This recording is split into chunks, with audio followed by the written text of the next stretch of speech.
Hello everyone, welcome to the bench. This is the second update for this Tamiya Nissan Skyline GTR V-Spec in 1/24. So, what have I been up to, where am I, and how am I getting on? Well, let's whip the lid off and we'll have a look.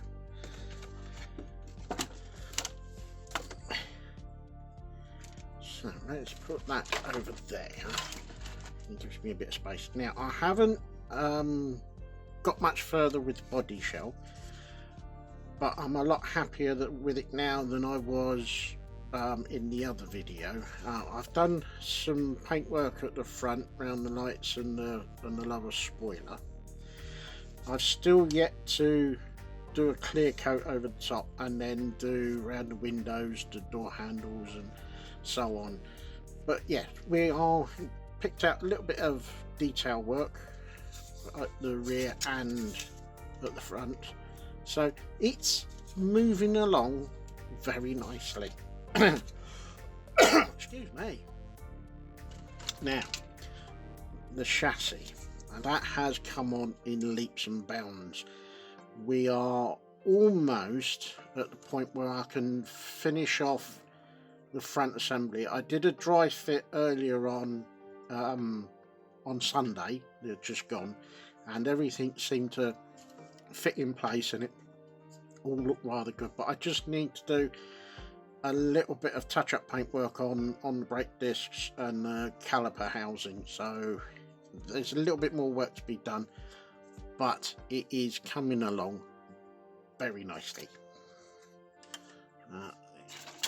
Internal tub is, well, just about ready for the front seats to go in, and all the dashboard, handbrake, gear stick.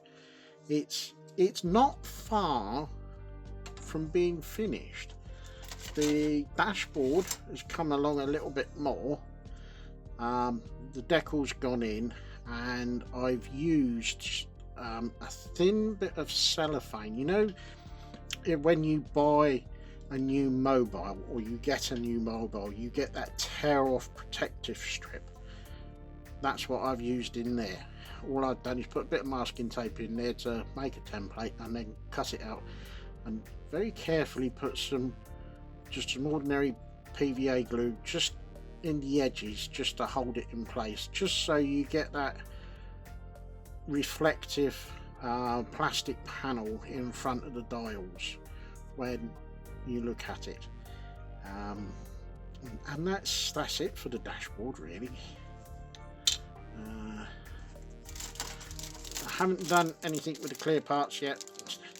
I am thinking I might do a very slight smoke tint on front lights, just to be different. Oh, the rear spoiler is coming on.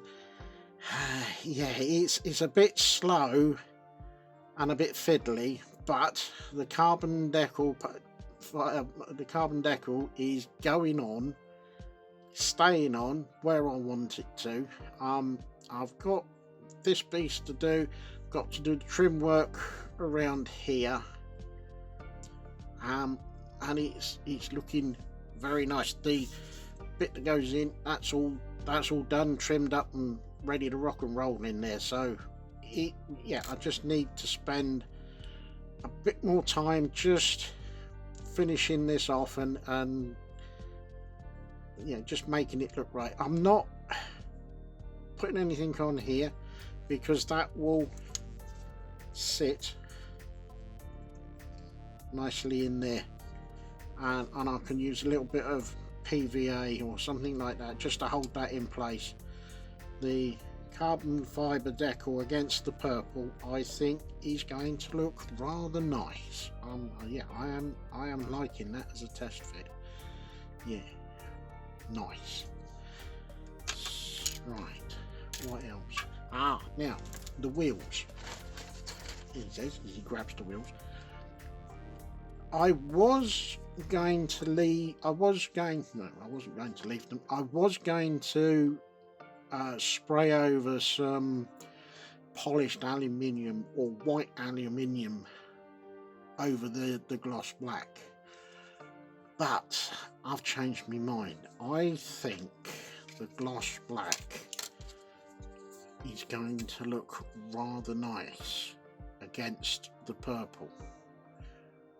I think if I went down the road of white aluminium or polished aluminium, I think it's going to be a bit, yeah, but I think the black kind of makes the purple pop a little bit. So yes, so we leave those as they are. I think I need to go over them again and also spin them round so that I can do the other side of the inside of the wheels so it makes them all the same colour rather than being sort of a whitish colour.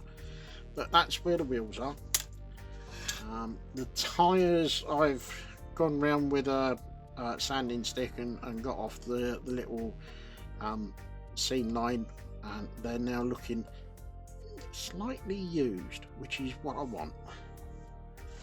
And the seats, I was going to put the seats in, and then I noticed the seam line all round them, and I thought, oh, I can't put that in, that's going to look awful. So I took the seams off, and then I turned around and I saw the holes on the back, and I thought, ooh. Popped it in and thought, well, if I can see them, then someone else is going to see them, and I need to go over this again because you've got a hole there and one there. So yeah, it's yeah, we got a little bit of shrinkage there, and we need. I'll probably do that after I finish recording this video. So I'll put those over there to remind me. Parts are still on the sprue, painted, waiting to be put in place. The only thing that I've got to do on well, it's not so much the brake discs, it's the brake calipers where it was on the sprue. I need to paint over, and I think where I've been touching it, I've worn a little bit of the blue away, so I need to redo those, and that's both of them. But I've gone for the blue against the black and against the purple. I think these will stand out quite nicely. Yeah, I'm kind of, as you can probably tell, I'm kind of making the colour up or the finish as I'm going along, and kind of chopping and changing as I go. I need to do the gloss coat, which I might do at the weekend if the temperature comes up a little bit. I don't know if I really want to do any spraying. I know I've got the heating on and all the rest of it, but yeah, I don't know, not sure. Might leave that for a bit. But that's pretty much where we are. You're now as up to date as I can get you with where this build is. There is no engine to go in it, so it is a curbside model.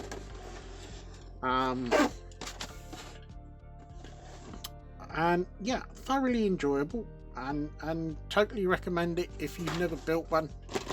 Go and find one. I think you can pick these up for about somewhere between 15 and 20 quid on eBay, or at some, and I think I can't remember where I got this from. I think I might have got it from Jadlam's,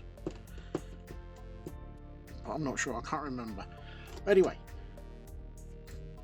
I will close off the video, and I will simply say thank you very much for watching. As always, stay safe, stay well, and I will see you in the next one.